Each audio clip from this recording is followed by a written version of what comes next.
जय श्री कृष्ण। राधे राधे। जय श्री कृष्ण। राधे राधे।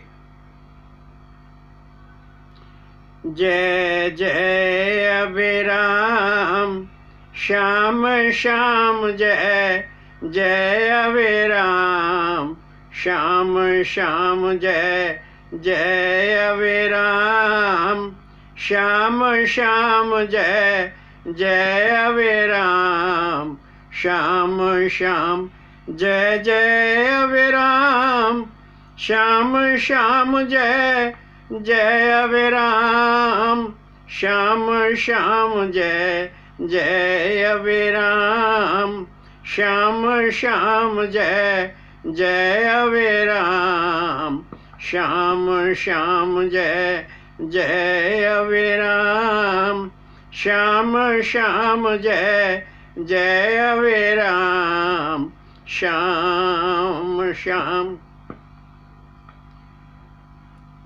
सुखदेव जी वर्णन करते हैं कि राजन, श्री भागवत कथा के गत प्रवचन में आपने श्रवण किया कि स्वयंभव मनु और शत्रुपा का प्राकट्य, वराह अवतार और हिरण्याकश्यप का वध। आज आपको दिव्य कथा का पारायण कराते हैं। राजन, ध्यानपूर्वक श्रवण कीजिए। राजा परीक्षित ने पूछा कि ब्राह्मण कपिल देव का विवाह किस प्रकार हुआ था, उनके कौन कौन संतानें हुई, ऋषि कर्दम का चरित्र सविस्तार सुनाइए। सुखदेव जी वर्णन करते हैं कि राजन, आपने अत्यंत सुंदर प्रश्न पूछा है। यही प्रश्न विदुर जी ने मैत्रेय जी से पूछा था। एक बार ब्रह्मा जी ने कर्दम ऋषि को कहा कि बेटा कर्दम, सृष्टि की अवृद्धि करो। कर्दम ऋषि ने अंगीकार किया और कर्दम ऋषि ब्रह्मावर्त में सरस्वती नदी के पुलन पर बिंदु सरोवर पर पहुंचे और वहीं बिंदु सरोवर पर तप करने के लिए बैठ गए। ऋषि कर्दम ने 10,000 वर्ष तक तप किया। भगवान प्रकट हुए और साक्षात दर्शन दिए। भगवान ने कहा कि ऋषिवर, मैं आपके तप से बड़ा प्रसन्न हूँ। आप जिस हेतु तप कर रहे हैं, मैं सारा प्रबंध पहले ही कर चुका हूँ। ना मत करना, विवाह कर लेना। स्वयंभव मनु अपनी पुत्री देवहूति को लेकर आपके पास आएंगे। बड़ी रूप सलोनी कन्या है, विदुषी है, शील संपन्न है। आप विवाह कर लेना, तब मैं स्वयं अंश रूप तुम्हारे द्वारा देवहूति के गर्भ से प्रकट होऊंगा और सांख्य शास्त्र का उपदेश दूंगा। इतना कहकर भगवान श्री वासुदेव अंतर्धान हो गए। समय अंतराल के बाद स्वयंभव मनु और शत्रुपा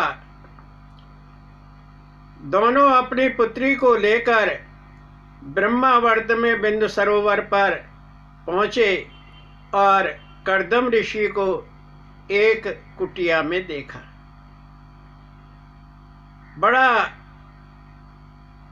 दैदीप्यमान ऋषि है प्रसन्न हुए और स्वयं मनु ने कहा कि ऋषिवर, मेरी एक रूप सलोनी कन्या है, प्रिय व्रत उत्तानपाद की बहन है, शील गुण संपन्न है, विदुषी है, नियम धर्म व्रत करती रहती है। नारद जी के मुख से भगवान की लीलाओं का श्रवण करती थी और उन लीलाओं में आपका अद्भुत चरित्र श्रवण किया, आपका दिव्य रूप देखा, बड़ी प्रसन्न हुई। उसने आपको अपना पति चुन लिया है। ऋषिवर, मैं अपनी पुत्री का कन्यादान आपके साथ करना चाहता हूँ, आप स्वीकार कीजिए। स्वयं मनु ने कहा कि ऋषिवर, सृष्टिकार ब्रह्मा ने वेदों को प्रकट किया और वेदों की रक्षा हेतु आप ब्राह्मणों को प्रकट किया और धर्म तथा जीव रक्षा के लिए हम क्षत्रियों को प्रकट किया। ब्राह्मण और क्षत्रिय क्रमशः भगवान के हृदय और शरीर हैं। ब्राह्मण हृदय हैं तो क्षत्रिय भगवान के शरीर हैं। ब्राह्मण बुद्धिवीर हैं और क्षत्रिय बाहुवीर हैं। ब्राह्मण और क्षत्रिय ही वेद धर्म और जीवों की रक्षा करते हैं। ब्रह्मा ने भुजाओं से हम क्षत्रियों को प्रकट किया है। मैं अपनी कन्या का कन्यादान आपको करना चाहता हूँ, आप मुझ पर अनुग्रह कीजिए। मेरी बड़ी लाडली पुत्री है, आपके गुण रूप शील स्वभाव से बड़ी प्रसन्न है। कन्या देवहूति का वाग्दान भी नहीं हुआ। कर्दम ऋषि ने स्वयं मनु से कहा कि मनु जी, ठीक है, जब तक वह संतान नहीं जन्मेगी तब तक मैं उसके साथ रहूँगा, तदुपरांत मैं तप करने के लिए चला जाऊँगा। स्वयं मनु ने कहा कि ठीक है ऋषिवर, कर्दम और देवहूति का ब्राह्म विवाह संपन्न हुआ। फिर स्वयंभव मनु और रानी शतरूपा ब्रह्मावर्त में अपनी राजधानी बहिर्ष्मति को चले गए।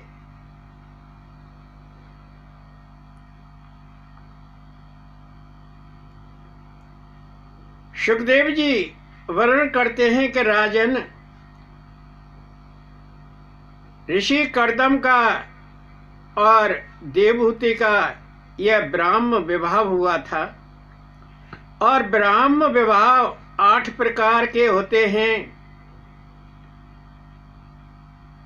विवाह 8 प्रकार के होते हैं। ब्राह्म विवाह, दैव विवाह, आर्ष विवाह, प्रजापत्य विवाह, आश्र विवाह, गंधर्व विवाह और राक्षस और पैशाच विवाह। हम जो वर्तमान में विवाह करते हैं यह ब्राह्म विवाह कहलाते हैं। दोनों पक्षों की सहमति से वैदिक रीति से यह विवाह किया जाता है, यह ब्राह्म विवाह कहलाता है।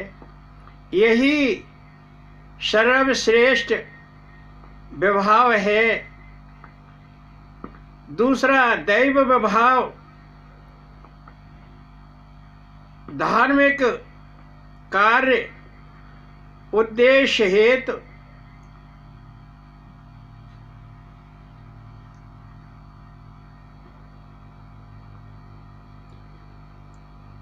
या मूल्य के रूप में कन्या को वरपक्ष को देना दैव विवाह कहलाता है।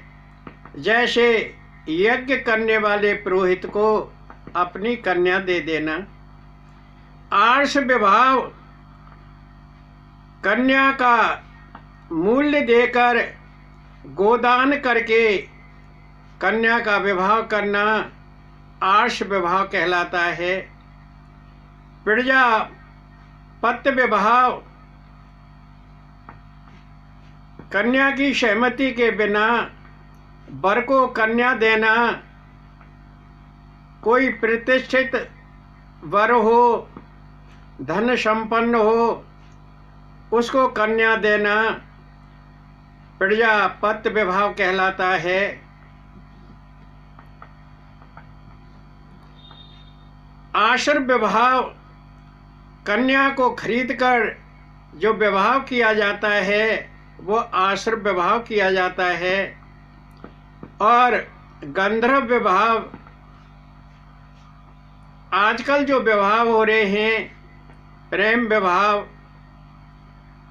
लिव इन रिलेशनशिप, ये गंधर्व विवाह कहलाते हैं। इसमें जातीय धर्म कुछ नहीं देखा जाता है, केवल दोनों के परस्पर प्यार में विवाह कर लिया जाता है। यह गंधर्व विवाह कहलाता है। राक्षस विवाह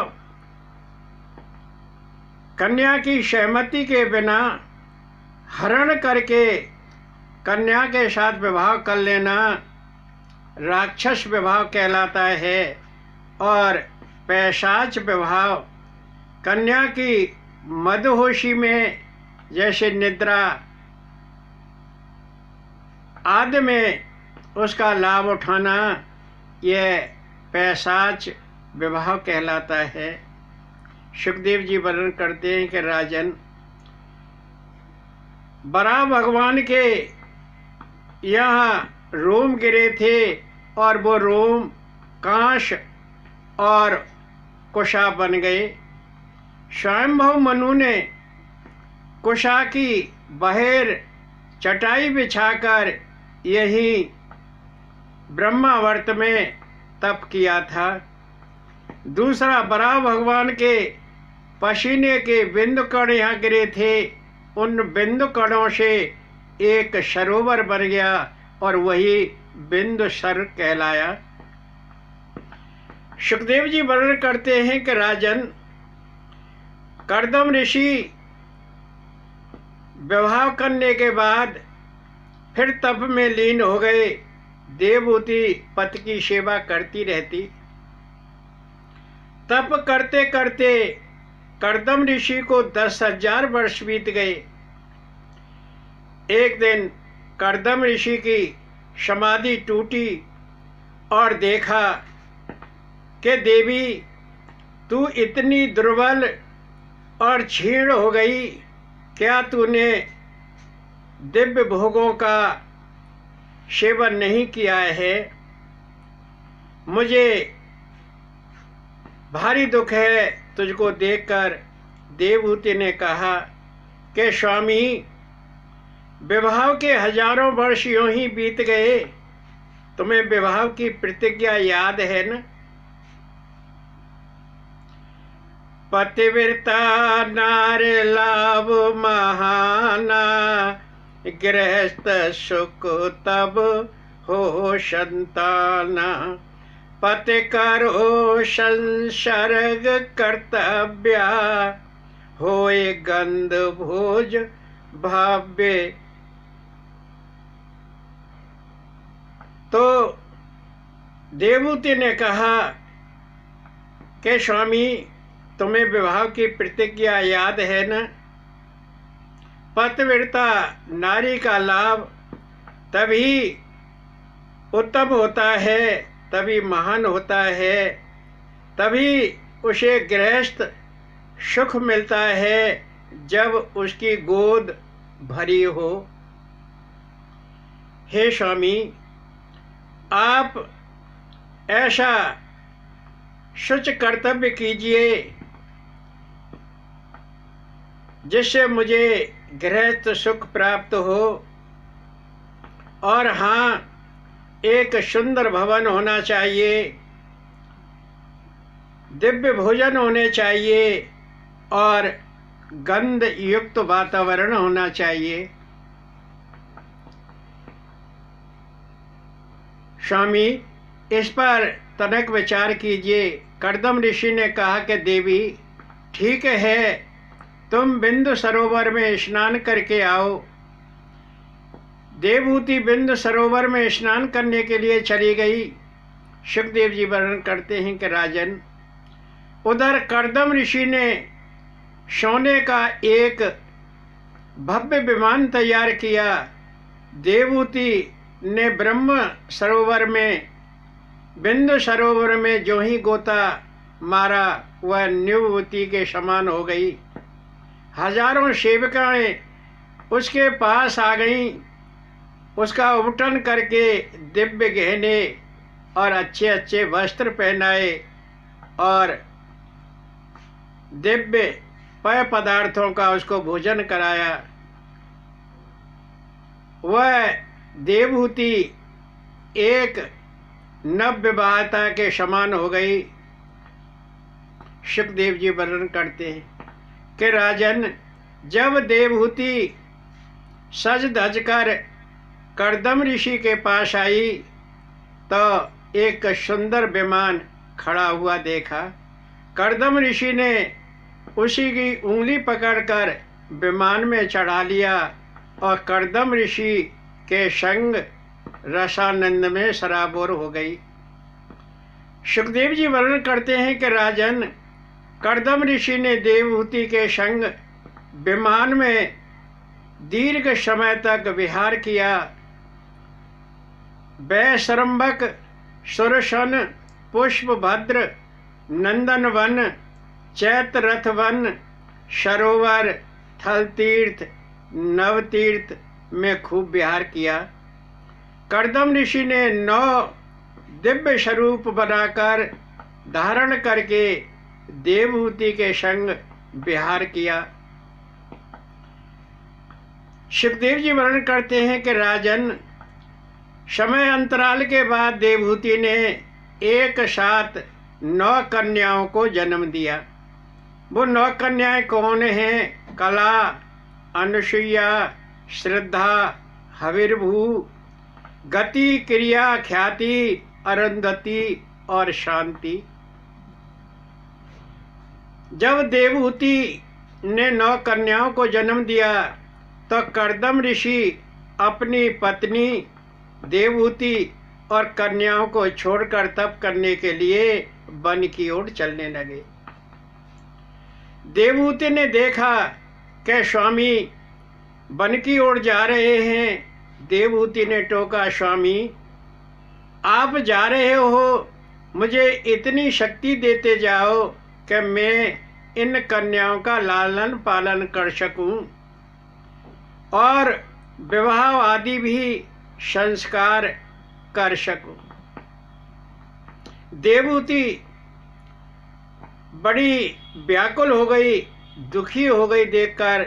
देवहूति कहती है, अश्रुरोक व्याकुल सी बोली, पूर्ण प्रतिज्ञा मुनि में भोली, शरणागते देव अभयदाना, कन्या वर ढूंढ में निदाना। तो देवहूति रोते रोते, अपने आंसू बहाते बहाते कहने लगी कि मैं बड़ी भूली हूँ। मुनि, आपकी तो प्रतिज्ञा पूर्ण हो गई, मैं आपकी शरण में हूँ, मुझे अभय दान देते जाओ, जिससे मैं कन्याओं के लिए वर ढूंढ सकूं। और देवहूति ने कहा, को शोक दूर करे मम स्वमगन के बाद, तुम सापत फिर हर ठगी मोह बंध में लाद। के आपके वन गमन के बाद मेरा शोक कौन दूर करेगा। तुम सा पति मुझे मिला, मैं बड़ी प्रसन्न हुई, बड़ी आह्लादित हुई, परंतु भगवान ने मुझे फिर ठग लिया। मैं मोह माया में बांध दी और इन कन्याओं के मोह में फंस गई। आप तो अपने तप के लिए वन को जा रहे हैं। सुखदेव जी वर्णन करते हैं कि राजन, कर्दम ऋषि रुके और उन्हें भगवान का स्मरण हुआ। भगवान की प्रतिज्ञा याद आई कि मैं तुम्हारे द्वारा देवहूति के गर्भ से पुत्र रूप में जन्म लूंगा और सांख्य शास्त्र का उपदेश दूंगा। कर्दम ऋषि वापस लौटे और बोले, देवी ठीक है, खेद मत करो, तुम्हारे विष्णु पैदा होंगे। सुखदेव जी वर्णन करते हैं कि राजन, देवहूति ने समय अंतराल के बाद एक सलोने पुत्र को जन्म दिया जो भगवान का अंश रूप है और उसका नाम रखा कपिल। कपिल भगवान का प्रादुर्भाव हुआ। ब्रह्मा ने ऋषियों के साथ आकर कपिल भगवान के दर्शन किए। ब्रह्मा जी ने कर्दम ऋषि से कहा कि ऋषिवर, मेरे साथ ये मुनि आए हुए हैं, आप अपनी कन्याओं का विवाह इन मुनियों के साथ कर दीजिए। सुखदेव जी वर्णन करते हैं कि राजन, कर्दम ऋषि ने अपनी 9 कन्याओं का विवाह ब्रह्मा जी के साथ आए हुए ऋषियों के साथ कर दिया। कला का विवाह ऋषि मरीच के साथ किया, अनुसुईया का अत्रि के साथ, श्रद्धा का अंगिरा के साथ, हविर्भू का पुलस्त के साथ, गति का पुलह के साथ और क्रिया का कृतु के साथ, ख्याति का भृग के साथ और अरुंधति का वशिष्ठ के साथ और शांति का अधव ऋषि के साथ विवाह किया। तदुपरांत कर्दम ऋषि ने बालक रूप कपिल भगवान के दर्शन किए, नमस्कार किया और कहा कि भगवान, आप श्री यश, ऐश्वर्य, वीर, ज्ञान और वैराग्य से परिपूर्ण हैं। संन्यास हेतु मुझे आज्ञा दीजिए ताकि मैं वन में जाकर आपका स्मरण करूं। सुखदेव जी वर्णन करते हैं कि राजन, कपिल भगवान ने कर्दम ऋषि को अर्थात अपने पिताश्री को आशीर्वाद दिया और कर्दम ऋषि वन को चले गए। भगवान के ध्यान में रत हो गए और अंत में उनको मोक्ष पद प्राप्त हुआ। एक दिन देवहूति ने कहा कि भगवान, आप मुझे आत्मज्ञान और भगवत धर्म का उपदेश दीजिए। प्रभु तुम्ही आदि पुरुषो सो जाना, कपिल तुम्ही प्रगट भगवाना, देह गेह मेरा पन भारी, मैं अज्ञ बिरिया थकी बिचारी। तो देवहूति ने कहा कि मुझे आत्मज्ञान और भगवत धाम का उपदेश दीजिए। आप ही भगवत रूप में प्रकट हुए हैं, आप ही आदि पुरुष हैं। मैं देह गेह में मेरापन में फंसी रहती हूँ। मेरी आंखें थक गई हैं, मैं यज्ञ हूँ, अबला हूँ। मोह लोभ मम मिटा निदाना, प्रकृति पुरुष ज्ञान दो महाना। मैं हूँ शरण तिहारी नाथा, भगवत धर्म बता और साथा। के हे भगवान, मेरा लोभ मोह नष्ट कर दीजिए। प्रकृति और पुरुष का सारत्व मुझे श्रवण कराइए, मैं आपकी शरण में हूँ। कपिल भगवान ने कहा कि माते, जीव का मन ही बंधन और मोक्ष का हेतु है। मन है बंधन मोक्ष का हेतु, मोक्ष पा अनुरक्त हर सेतु। यदि विषय आसक्ति निहारा, बंधन युक्त जीव संसारा।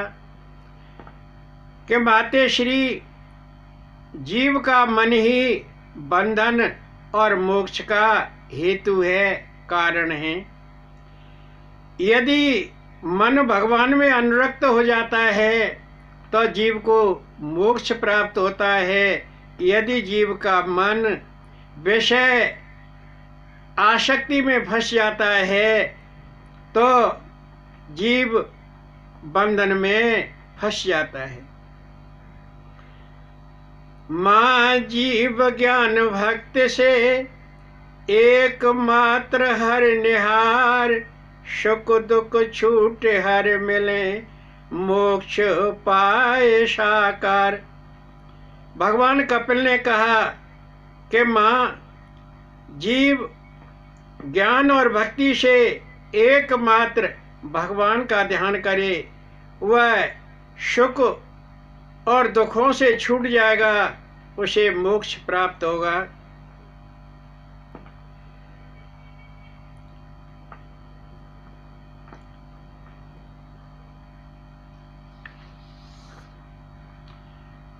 देवहूति ने कहा कि भगवान, भक्ति का स्वरूप क्या है, मुझे विस्तार से बताइए, मुझ पर भक्ति करनी नहीं आती।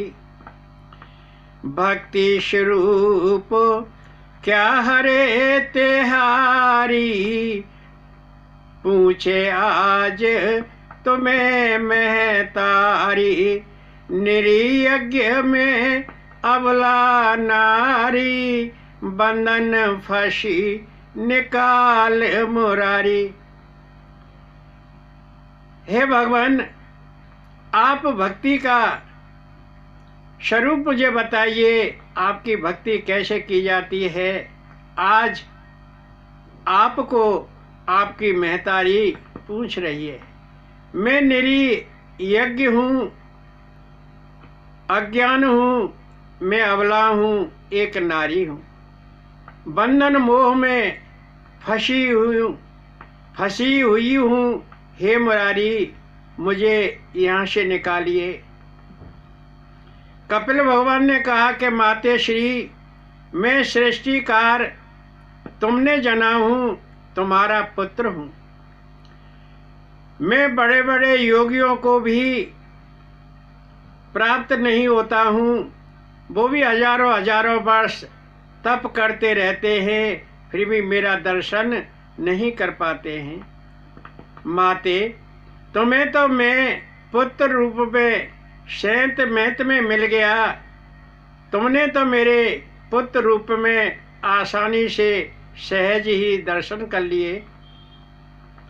माता, मैं तुम्हें सांख्य शास्त्र का उपदेश देता हूँ, ध्यान पूर्वक श्रवण कीजिए। कपिल हृदय इसने उमड़ भारी, माता जना स्वयं जगकारी, सांख्य शास्त्र का दूं उपदेशा, भक्ति योग कर्म ज्ञानेशा। जो उपदेश भक्ति योग कर्म और ज्ञान से युक्त है। यह संसार मृत्युमय है। प्रकृति पुरुष आत्मा निर्विकार अव्यक्त निर्गुण सगुण रूप में। माता तू मुझे ही समझ, मेरे सिवा इस संसार सागर में और कुछ नहीं है।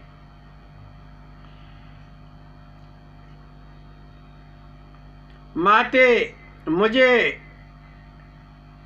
ही तू भज और तेरा कल्याण हो जाएगा। देवहूति ने कहा कि भगवान मुझे तत्वों की संख्या बताइए कि तत्वों की कितनी संख्या है।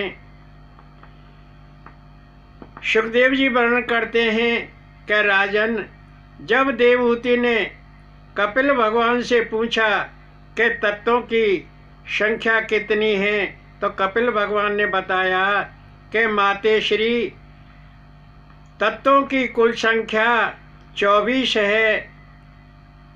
पंच महाभूत, पंच कर्मेंद्रिय, पंच ज्ञानेंद्रिय और पंच विषय, मन बुद्धि चित्त और अहंकार। इसके अलावा एक तत्व और है जिसे काल कहते हैं। यदि काल को इसमें मिला दिया जाए तो 25 तत्व कुल हैं।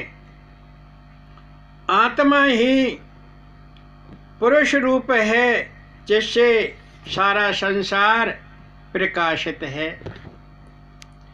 शास्त्र विहित पालन कर धर्मा, शास्त्र विरुद्ध त्याग सर्व कर्म, परमित भोजन एकांत वासा, सत बोलन चुरान कर निराशा। हे माता, शास्त्र विहित कर्मों का पालन ही धर्म है और शास्त्र विरुद्ध कर्मों को त्याग देना चाहिए। परमित भोजन करना चाहिए, एकांत में वास करना चाहिए, सच बोलना चाहिए, कभी चोरी नहीं करना चाहिए।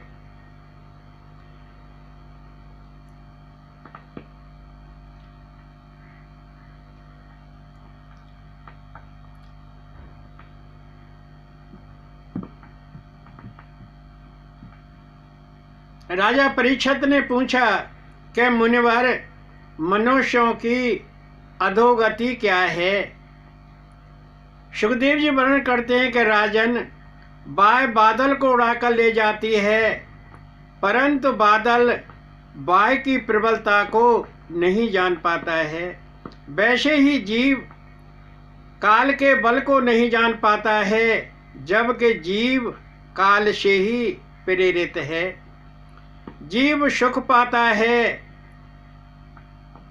और जब सुख नष्ट हो जाता है तो उसका शोक करता है, क्योंकि वह देह गेह धन पुत्र आदि में निर्लिप्त रहता है, सदा उन्हीं को नित्य देखता है। जीव जिस योनि में जन्म पाता है उसी योनि में प्रसन्न रहता है, क्योंकि वह जीव सदैव भोगों को देखता रहता है